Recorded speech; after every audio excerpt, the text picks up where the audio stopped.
warahmatullahi wabarakatuh. Apa kabar anak-anak hari ini? Semoga kalian selalu dalam keadaan sehat, ceria, dan tetap bersemangat. Perkenalkan, nama Ibu Erni Ridwan. Ibu mengajar di SD YPPI Tanjung Laut, Bontang Selatan. Anak-anak, sebelum kita belajar, kita tepuk sehat dulu. Tepuk sehat, cuci tangan, pakai masker, jaga jarak. Anak-anak, Bontang kita sedang bersedih karena wabah COVID-19. Wabah COVID-19 di Bontang ini sudah mewabah di mana-mana. Untuk memutus mata rantai COVID-19, kita harus berperilaku hidup sehat. Apa saja itu? Yang pertama, kita harus selalu mencuci tangan dimanapun kita berada. Sekarang di Kota Bontang, dimanapun kita, entah itu di mall ataupun di kantor pemerintahan, semua telah disediakan tempat untuk mencuci tangan. Jadi itu adalah sarana kita untuk selalu ingat mencuci tangan. Yang kedua, kita harus menggunakan masker jika kita keluar rumah. Kita selalu melihat papan diwajibkan untuk menggunakan masker di setiap lampu merah. Jadi itu mengingatkan kita untuk setiap keluar kita harus menggunakan masker. Yang ketiga, kita harus tetap menjaga jarak antara satu dengan yang lainnya. Untuk sementara ini kita tidak bisa saling berdekatan, tidak bisa saling bersalaman seperti biasa. Jadi kita harus menjaga jarak 1 atau 1,5 meter dengan yang satu dan yang lainnya. Dan yang keempat, kita harus menjaga makanan kita agar kita mengkonsumsi makanan yang bergizi. Dan yang kelima, tak lupa kita harus rajin berolahraga agar imun kita selalu terjaga, sehingga kita selalu dalam keadaan sehat walafiat. Nah anak-anak, sebelum kita belajar, kita berdoa dulu menurut agama dan kepercayaan kita masing-masing. Berdoa dimulai. A'udzubillahi minasyaitonirrajim. Bismillahirrahmanirrahim. Rabbi zidni ilma warzuqni fahma. Allahumma aftah lana hikmatak وانشر علينا رحمتك من خزائن رحمتك يا أرحم الراحمين آمين يا رب العالمين. Berdoa selesai. Nah anak-anak, kelas 4, kali ini kita sudah memasuki tema 3, peduli terhadap makhluk hidup. Subtema 1, hewan dan tumbuhan di lingkungan rumahku. Pembelajaran 1, dengan muatan pembelajaran Bahasa Indonesia, IPA, dan IPS. Tujuan pembelajaran kita kali ini, yang pertama, dengan mengamati gambar, siswa mampu membuat daftar pertanyaan untuk persiapan wawancara dengan tepat. Yang kedua, dengan mengamati gambar, siswa mampu membuat pertanyaan tertulis menggunakan kosakata baku dan kalimat efektif untuk persiapan wawancara dengan benar. Dan yang ketiga, dengan diskusi pemecahan masalah, siswa mampu mengidentifikasi masalah-masalah keseimbangan lingkungan dengan tepat. Yang keempat, Dengan diskusi pemecahan masalah, siswa mampu melakukan identifikasi masalah keseimbangan lingkungan dengan tepat. Dan yang kelima, dengan mengamati gambar, siswa mampu mengidentifikasi karakteristik dataran tinggi, dataran rendah, dan pantai, serta pemanfaatan sumber daya alamnya bagi kesejahteraan masyarakat dengan tepat. Dan yang keenam, dengan mengamati gambar, siswa mampu menyajikan informasi hasil identifikasi karakteristik dataran tinggi, dataran rendah, dan pantai, serta pemanfaatan sumber daya alamnya bagi kesejahteraan masyarakat dengan sistematis. Nah, anak-anak, sebelum kita memasuki materi, Ibu ada satu pertanyaan. Tahukah kalian apa makanan pokok masyarakat Indonesia? Betul sekali, ia adalah nasi. Nasi dikonsumsi oleh masyarakat Indonesia sebagai makanan pokok mereka. Walaupun ada sebagian masyarakat Indonesia yang tidak mengkonsumsi nasi sebagai makanan pokoknya. Contohnya, Provinsi Papua. Papua mengkonsumsi sagu sebagai makanan pokoknya. Tetapi sebagian mayoritas masyarakat Indonesia mengkonsumsi nasi sebagai makanan pokok mereka. Nah, anak-anak, tahukah nasi berasal dari? Betul, nasi berasal dari beras. Nah, beras ini kita peroleh atau berasal dari? Benar, padi. Nah, beras berasal dari padi. Nah, kali ini, materi kita kali ini kita akan mengupas tuntas tentang padi. Bagaimana tahapan padi dari benih hingga menjadi beras. Nah, anak-anak, untuk mengetahui informasi materi, mari kita saksikan video berikut ini. Subtema 1. Hewan dan tumbuhan di lingkungan rumahku. Pembelajaran 1. Serumpun padi tumbuh di sawah, hijau menguning daunnya. Tumbuh di Sebagian besar masyarakat Indonesia mengkonsumsi nasi sebagai makanan pokok. Apakah kalian tahu bahwa nasi berasal dari beras dan beras berasal dari padi? Mari kita sama-sama mengenal padi pada materi kali ini. janji harapan Ibu Pertiwi.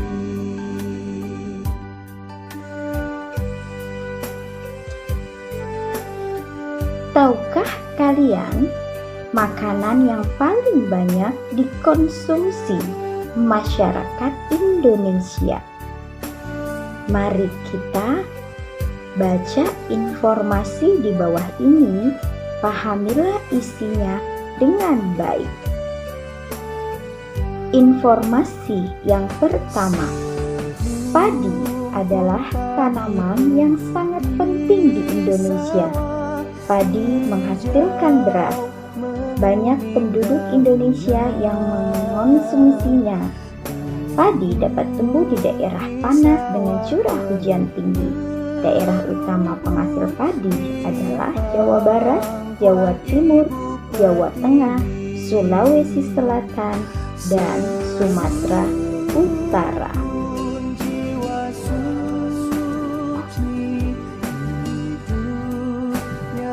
Informasi yang kedua adalah Kota Kerawang yang ada di Provinsi Jawa Barat dikenal sebagai lumbung padi nasional. Mengapa kota Kerawang dikenal sebagai lumbung padi nasional? Karena kota Kerawang menghasilkan padi lebih banyak dibanding kota-kota lain yang ada di Indonesia.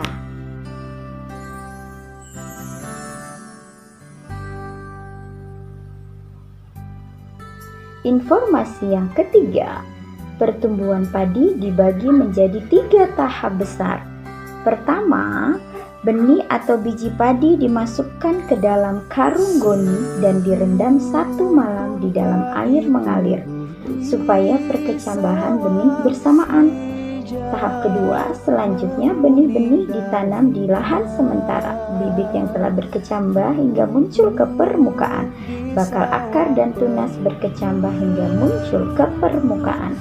Tahap ketiga, kemudian siap dipindah tanamkan ke sawah.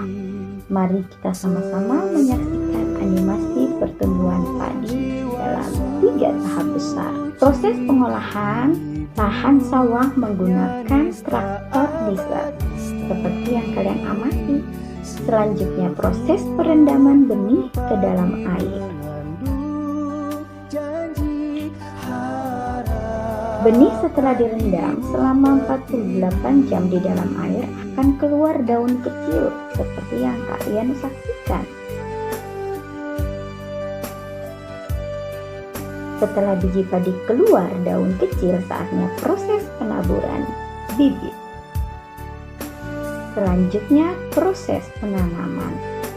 Benih ini akan ditanam di lahan sementara.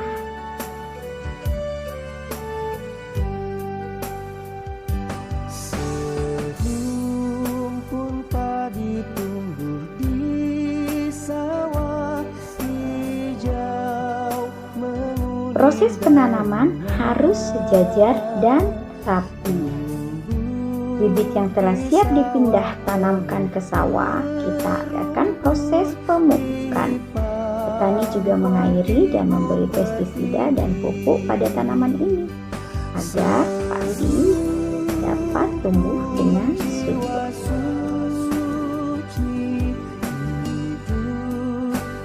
Proses panen padi dengan menggunakan kombi. Kombi adalah alat yang kalian saksikan di layar kali.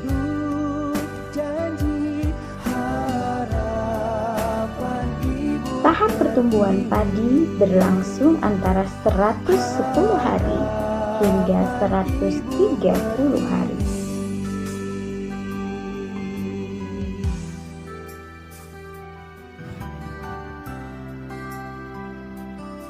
Setelah panen padi, selanjutnya dikeringkan.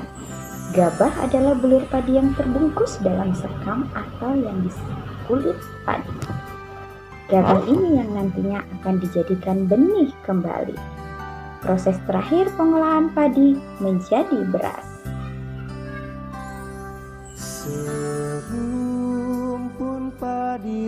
Setelah panen padi, gabah ditumbuk dengan lesung atau digiling sehingga sekam atau kulit padi terlepas dari isinya. Yang kalian amati adalah menggunakan penggilingan atau alat. Bagian isi inilah yang berwarna putih, kemerahan, ungu atau bahkan hitam.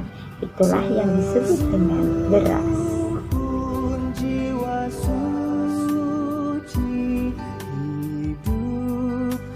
Itulah sekilas gambaran animasi tentang padi. Bagaimana? Kalian sudah menyimak informasinya? Sekarang teman-teman tahu betapa pentingnya tanaman padi itu untuk kita. Kita harus ikut menjaganya ya, agar negara kita tidak terjadi busung lapar seperti negara di Afrika yang kalian saksikan di gambar ini.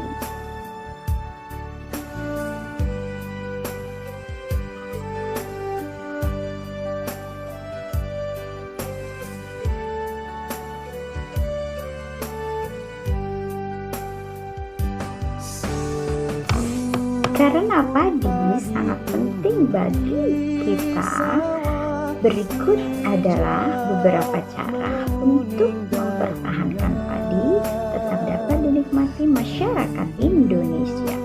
Yang pertama adalah menjaga bibit agar dapat ditanam kembali.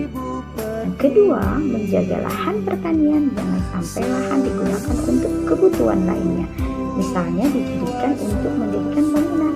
Dan yang ketiga, menjaga kebersihan lingkungan sekitar. Sampah akan menyebabkan banjir. Apabila terjadi banjir, maka tanaman padi tidak akan tumbuh.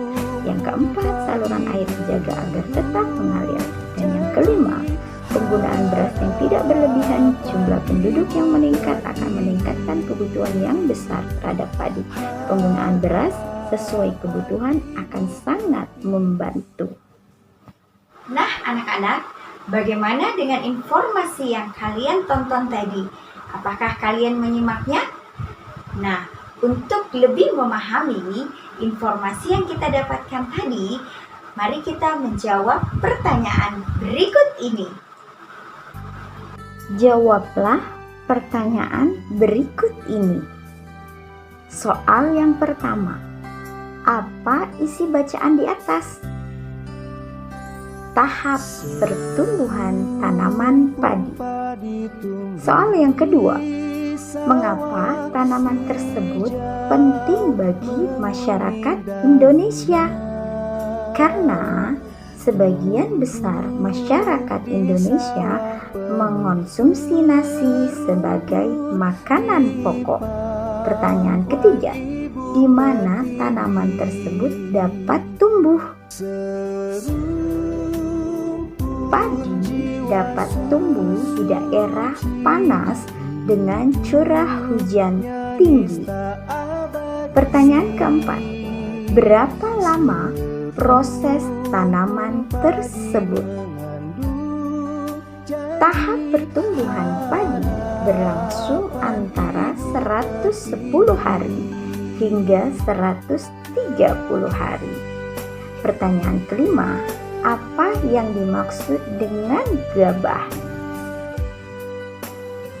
Gabah adalah bulir padi yang terbungkus dalam sekam atau kulit padi. Nah, anak-anak, kita akan mencoba berdiskusi tentang tahapan pertumbuhan padi. Jika kita membuat skemanya, maka skemanya akan seperti berikut ini. Tahap pertama, padi direndam 1 malam di dalam air, kemudian ditanam di lahan sementara. Dan tahap kedua, biji padi tadi akan tumbuh, bakal akar dan tunas menonjol keluar, lalu batangnya memanjang. Dan tahap ketiga, tanaman padi berbunga hingga gabah matang, berkembang penuh, keras, dan berwarna kuning. Berdasarkan diagram, bagian manakah yang paling penting? Mengapa? Dan apa dampaknya apabila bagian tersebut bermasalah? Bagian yang terpenting adalah bagian kedua, yaitu biji akan tumbuh bakal akar dan tunas menonjol keluar, lalu batangnya memanjang. Karena pada masa tumbuh padi sangat menentukan untuk perkembangan selanjutnya. Jika pada fase ini mengalami kegagalan, maka tanaman padi tidak bisa tumbuh.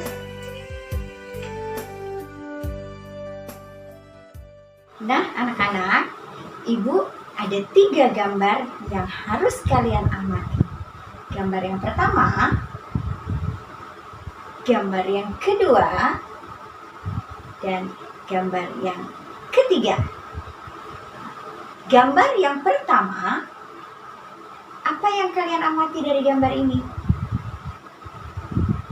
Ya, betul sekali. Gambar ini adalah pantai atau daerah pesisir pantai. Gambar yang kedua adalah apa yang kalian amati dari gambar ini? Betul, ini adalah daerah pegunungan. Nah, gambar yang ketiga, apa yang kalian amati dari gambar ini? Benar sekali, ini adalah daerah persawahan. Nah, dengan mengamati gambar dari ketiga gambar tersebut, mari kita membuat 5 pertanyaan dengan mengamati gambar-gambar tersebut dengan memperhatikan penggunaan kosakata baku dan kalimat efektif. Nah, anak-anak, mari kita mencoba membuat kalimatnya. Ayo mengamati. Amati gambar berikut ini. Tulis sedikitnya 5 pertanyaan tentang gambar. Pertanyaan yang pertama, apa saja jenis pekerjaan yang ada di daerah pantai? Yang kedua, mengapa penduduk di daerah pantai banyak yang menjadi nelayan? Yang ketiga, apa saja pekerjaan yang banyak dilakukan penduduk di daerah pegunungan? Dan yang keempat, mengapa di dataran rendah banyak terdapat lahan persawahan? Pertanyaan yang kelima, apa saja tanaman yang tumbuh di daerah pegunungan?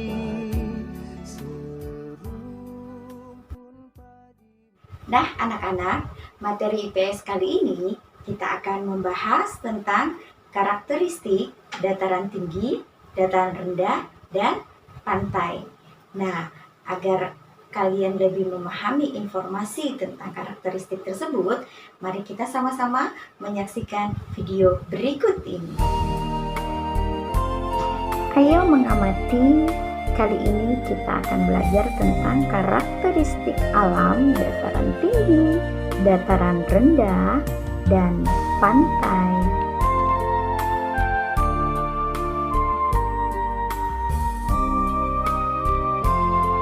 Satu, dataran rendah. Tingkat ketinggian kurang lebih 200 meter di atas permukaan laut. Ketinggian dataran rendah cenderung merata, sehingga memudahkan manusia dalam beraktivitas. Pemanfaatan dataran rendah, berbagai macam kegiatan industri terdapat di dataran rendah. Berbagai peternakan seperti sapi atau ayam biasanya juga terdapat di dataran rendah. Perumahan masyarakat banyak terdapat di dataran rendah. Yang kedua, dataran tinggi.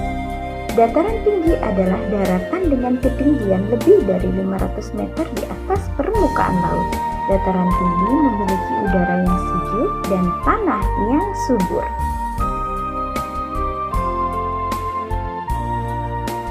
Pemanfaatan dataran tinggi. Dataran tinggi di Jawa Barat banyak dimanfaatkan sebagai perkebunan teh.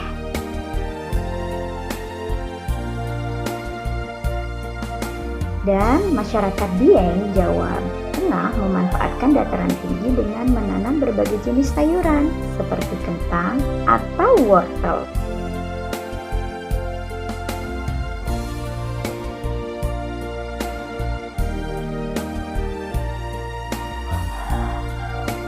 Dataran tinggi juga dimanfaatkan untuk perkebunan tembakau atau kopi.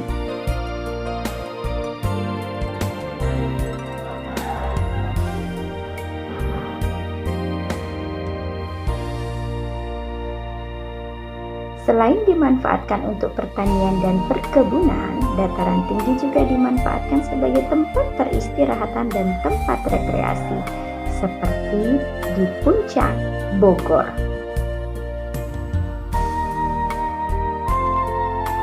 Yang ketiga adalah pantai. Pantai adalah perbatasan antara wilayah darat dan wilayah laut. Pemanfaatan daerah pantai seperti contoh Pantai Anyer di Banten dan Pantai Bras Basah banyak dimanfaatkan sebagai tempat wisata.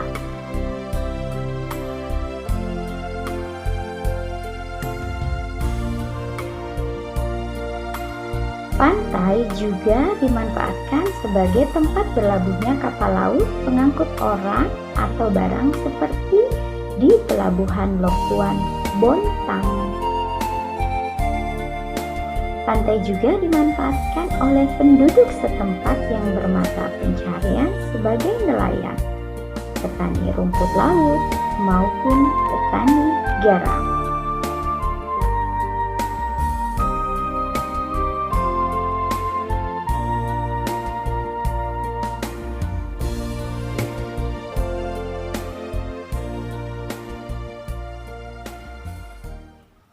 Nah, anak-anak, bagaimana kalian sudah menyimak beberapa informasi tentang karakteristik pantai, dataran tinggi, dan dataran rendah?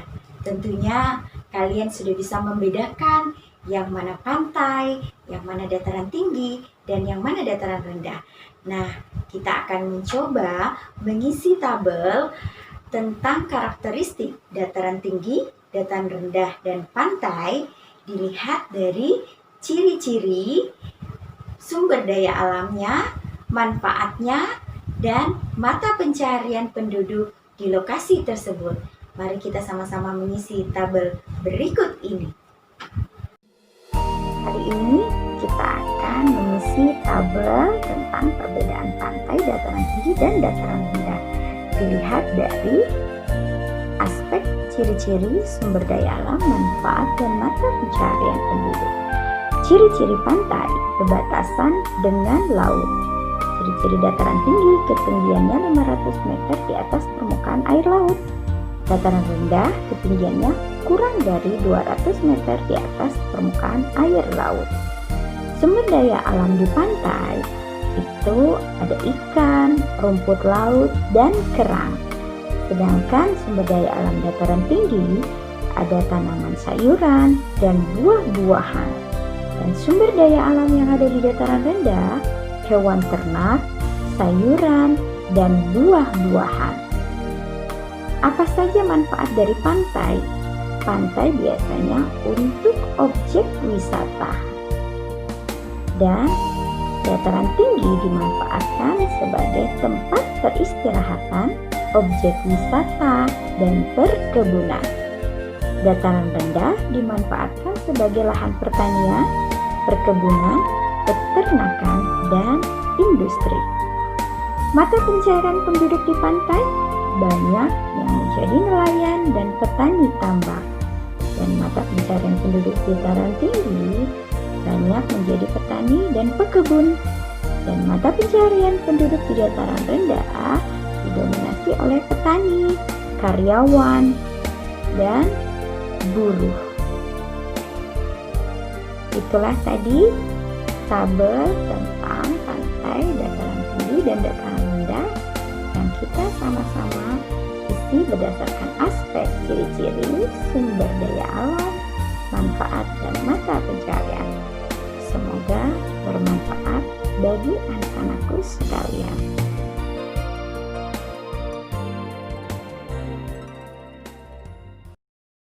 Nah, anak-anak, pembelajaran hari ini sampai di sini dulu. Semoga apa yang kalian pelajari hari ini dapat bermanfaat untuk anak-anakku sekalian. Dan jangan lupa kita selalu mensyukuri nikmat Tuhan yang Maha Kuasa. Dengan cara apa? Selalu melaksanakan ibadah, dan tak lupa kita selalu menjaga lingkungan kita agar selalu bersih dan tidak mencemari lingkungan. Nah, anak-anak, sampai jumpa di pembelajaran berikutnya. Wassalamualaikum warahmatullahi wabarakatuh.